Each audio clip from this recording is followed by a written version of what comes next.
نعم المعين يا أرحم الراحمين يا أرحم الراحمين يا أرحم الراحمين فرج على المسلمين وليس نرجو سواك فجرك إلهي دراك قبل الفناء والهلاك يا عم دنيا ودين يا أرحم الراحمين يا أرحم الراحمين يا أرحم الراحمين فرج على المسلمين وما لنا ربنا سواك يا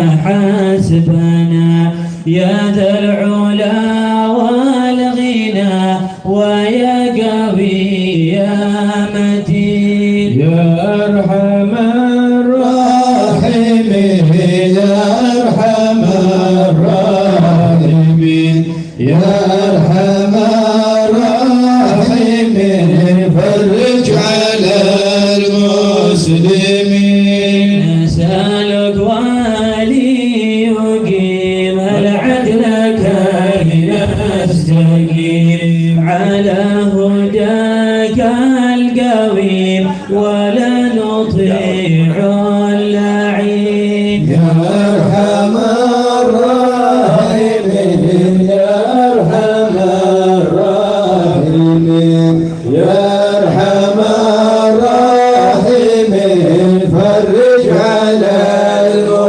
المسلمين يا ربنا يا مجيب أنت السميع القريب ضاق الوسيل الراحمين فرج على المسلمين نظرة تزيل العنا عنا وتدلي المنى منا وكل الهنا نعطاه في كل حين يا أرحم الراحمين يا أرحم الراحمين يا أرحم الراحمين فرج على المسلمين سلك بجاه الجدود وليقيم الحدود عنا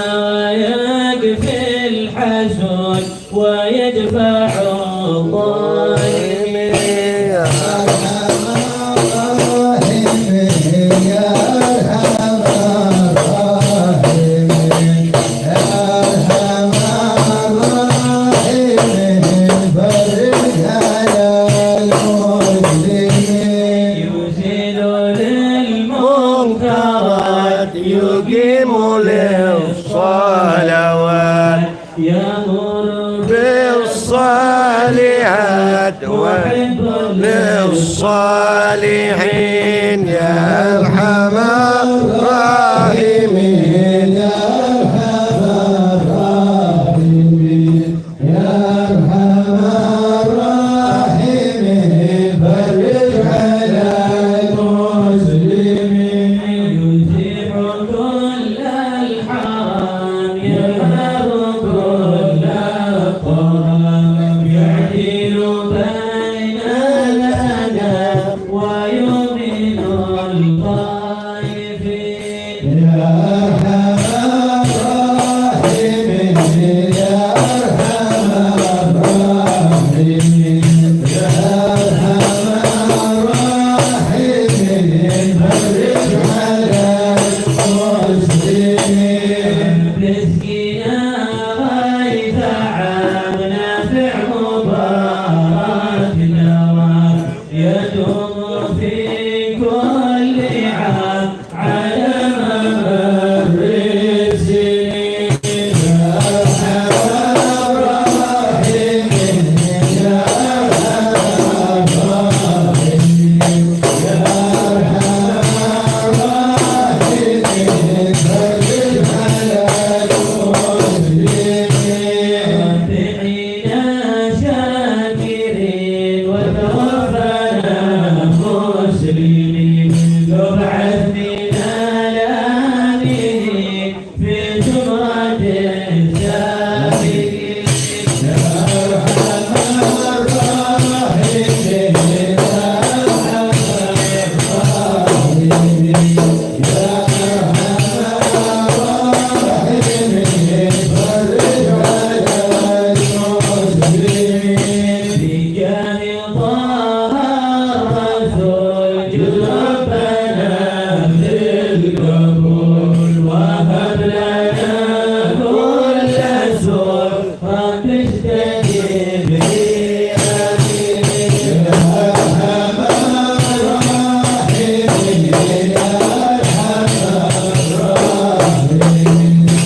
الرحمن الرحيم الحمد لله رب العالمين الرحمن الرحيم مالك يوم الدين إياك نعبد وإياك نستعين اهدنا الصراط المستقيم صراط الذين أنعمت عليهم غير المغضوب عليهم ولا الضالين آمين. بسم الله الرحمن الرحيم قل هو الله أحد الله الصمد لم يلد ولم يولد ولم يكن له كفوا أحد بسم الله الرحمن الرحيم قل هو الله أحد الله الصمد لم يلد ولم يولد ولم يكن له كفوا أحد بسم الله الرحمن الرحيم قل هو الله أحد الله الصمد لم يلد ولم يولد ولم يكن له كفوا أحد بسم الله الرحمن الرحيم قل هو الله أحد الله الصمد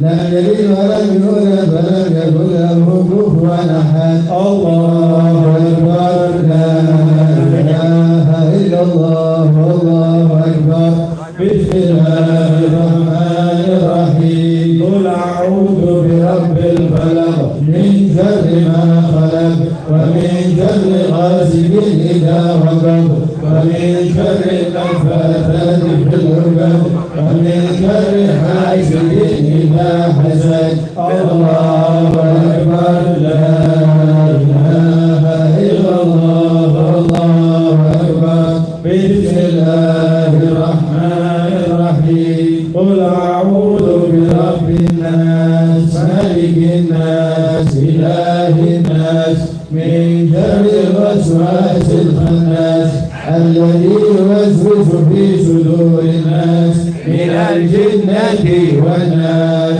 الله أكبر لا إله إلا الله والله أكبر بسم الله الرحمن الرحيم الحمد لله رب العالمين الرحمن الرحيم مالك يوم الدين إياك نعبد وإياك نستعين اهدنا الصراط المستقيم صراط الذين أنعمت عليهم غير المغضوب عليهم ولا الضالين آمين بسم الله الرحمن الرحيم ألف لام ميم ذلك الكتاب لا ريب فيه هدى للمتقين الذين يؤمنون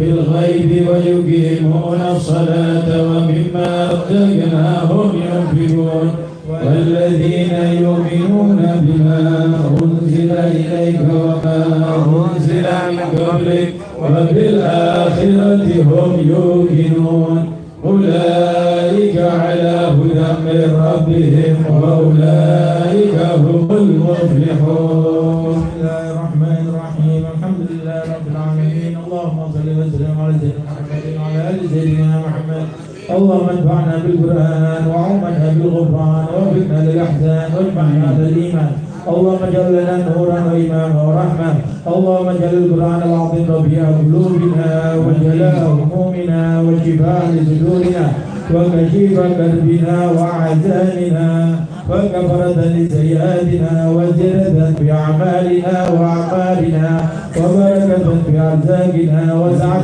في أخلاقنا ونور اللهم به بصائرنا وأبصارنا واستعمل به سرا علانية يا كريم اللهم ذكرنا منه ما نسينا وفهمنا منه ما قرانا وعلمنا منه ما جهلنا وارزقنا تلاوته آناء الليل وأطراف النهار أبدا ما أبقيتنا واستعملنا به سرا وعلانية يا كريم اللهم واشف به مرضانا وعاف به مبتلانا وارحم به موتانا وأحيانا وتمم به نعمك علينا واجعله حجة لنا لا حجة علينا وشاهدا لنا لا شاهدا علينا وانظر برحمتك إلينا واغفر بوجهك الكريم علينا يا كريم اللهم اجعلنا ممن يحل حلاله ويحرم حرامه ويؤمن بمتشابه ويغيب عند عجائبه اللهم اجعلنا بحكم كتابك الكريم العظيم قائمين وعلى تلاوته مداومين وبمعانيه عالمين وبه مؤمنين ومن الجفاء له والاستخفاف والاستهزاء وصد عنه سالمين يا كريم اللهم اجعل لنا في الدنيا قرينا وفي القبر مونسا وفي القيامة شفيعا وفي الجنة رفيقا ومن النار سترا وحجابا والى الخيرات كلها قائدا ودليلا والى رضاك وطاعتك مواصلا يا رب العالمين يا كريم اللهم ما كان من تلاوتنا هذه او تلاوة غيرها أو تلاوة غيرها من خطأ أو نسيان أو زيادة أو نقصان أو تقديم أو تأخير أو سهو أو لهو أو لحو أو سلطان أو غب على غير ما ينبغي أو رياء أو سمعة أو إعجاب وكذلك سائر أعمالنا فتقبلها اللهم بفضلك وتجاوز عنا بقولك ومنك وكرمك وإحسانك واكتب توبة لنا ولوالدنا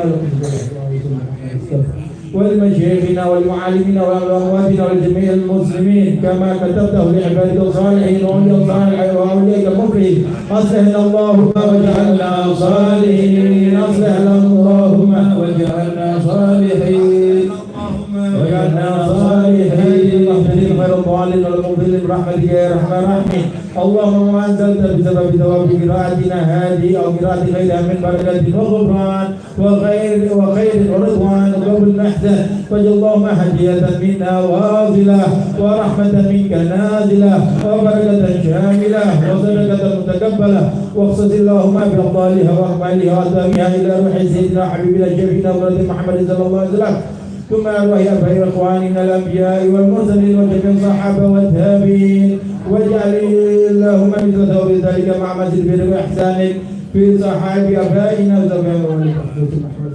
وصاحب والدينا ومشايخنا ومعلمينا وأمواتنا ومن حضرنا ومن غاب عنا وجميع المسلمين والمسلمات والمؤمنين والمؤمنات أدخل اللهم علينا وعليه يا كريم بالقلوب والقبور الضياء والنور والفصحى ورحمة الواسعة والسرور إنك مليك غفور وهب الله لنا ولكم ولوالدينا ووالديكم ولجميع المسلمين سوالف العادة وعظمنا وإياكم أيهم بما بقي من الأيام وتقبل منا ومنكم من الصلاة والقراءة والصدقة والدعاء والحج والصيام وحلنا وإياكم أيهم جميع المسلمين برحمة وعافية دار السلام ولا أرانا وإياكم أيهم جميعا بعد هذا المقام وتلقانا وتلقاكم وتلقاهم وتلقى سادتنا وتلقى سادتنا وساداتكم وأمواتنا وأمواتكم وأموات المسلمين بالإتحاف والإجلال والإكرام والإفضال والإعظام والإنعام وصلى الله على سيدنا محمد خير الأنام وعلى آله وصحبه البرار الكرام مع صاحب الكرام أفضل التحيات وسلم تسليما كثيرا الحمد لله رب العالمين سبحان ربك رب العزة عما يصفون وسلام على المرسلين والحمد لله رب العالمين.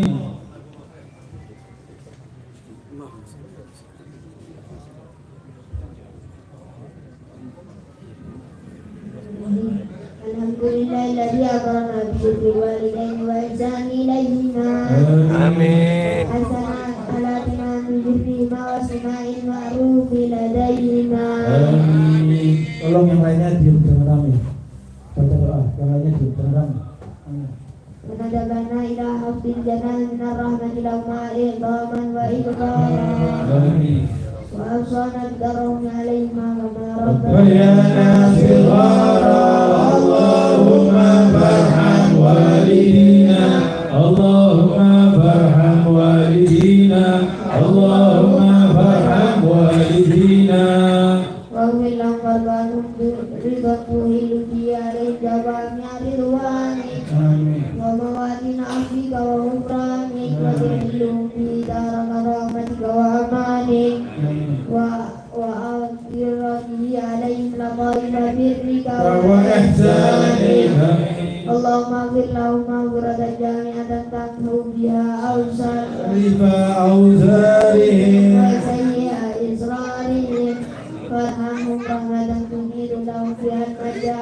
بقبورهم وتؤمن فيها يوم البدر عند نشورهم آمين اللهم لعنا على ضعفهم كما كانوا على ضعفنا متحننين آمين انقطاعهم إليك كما كانوا لنا في حال انقطاعنا إليهم راحمين آمين وتعطف عليهم كما كانوا علينا في حال انتظارنا متعطفين آمين اللهم بلغ ذلك الهدى الذي أشرقته قلوبهم والحنانة التي ملأت بها صدورهم صدورهم آمين والتف بهم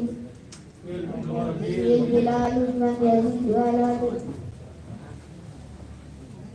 والذي سويت به جوارحهم واشكر لهم ذلك الجهاد الذي كانوا إلى فينا مجاهدين ولا تضيع لهم ذلك الاجتهاد الذي كانوا كانوا فينا مجتهدين وجعلهم على ذلك الذي كانوا فينا راعين الذي كانوا فينا راعين حتى لما جزيت به سعد المصلحين وتعاد الناصرين آمين اللهم ضيعوا من حق ربوبيتك بما اشتغلوا به في حق تربيتنا آمين وتجاوز عنهم ما قصروا به من حق حكمتك بما أثرونا به في حق خدمتنا آمين أخواتهم ارتكبوا من الشبهات من أجل ما اكتسبوا كتبوا من أجلنا ولا تؤاخذهم بما دعتهم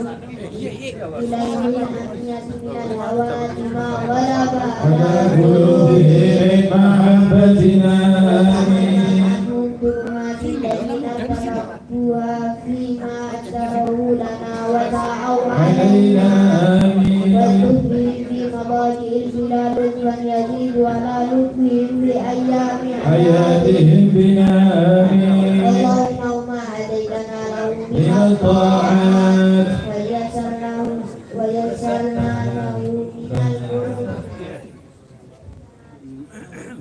ووفقنا له من القربات آمين ونسألك اللهم أن تجعل له منها حظا ونصيبا آمين وتركناه من السيئات وانتشرناه من الخطيئات آمين ويمنعه من السيئات آمين فلا تلهكه منا بذلك عيوبا ولا تحمل عليه من بنا ذنوبا آمين اللهم كما شرفتهم بنا في الحياة فسرهم بنا بعد الوفاة آمين ولا تبلغهم من أحبابنا ما يسوءهم آمين ولا تحملهم من أوزارنا ما ينوءهم ولا تؤذيهم بنا بأشكال الأموات بما نؤذي من مرجيات ونأتي من المنكرات وسر أرواحهم بأعمالنا في ملتقى الأرواح إذا سر أهل الصلاة بأبناء الصلاة ولا توقفهم منا على موقف افتقار بما نحذرهم من سوء الافتراء اللهم وما بلغناهم من وكيف طوى سكتها صلينا من صلاة فتقبلتها وعملنا من عمل صالحة فرضيتها وتصدقنا من صدقات فنميتها فنسألك اللهم أن تجعل حظهم منها أكبر من حدودنا آمين وإثمهن أجزل من أقسامنا آمين وسمهم من ثوابها أكبر من سهامنا آمين. فإنك أوصلتنا ببرهم ونسبتنا إلى شكرهم وأنت أولى بالبر من من البارين البارين وأحق بالوصف من من المأمورين المأمورين اللهم اجعلنا لهم قرة أعيننا يوم يقوم الأشهاد واسمع من أجاب النداء يوم التناد واجعله بنا في أغفات الآباء بالأولاد حتى تجمعنا وإياهم والمسلمين جميعا في دار كرامتك ومستقر رحمتك ومحل أوليائك مع الذين أنعمت عليهم من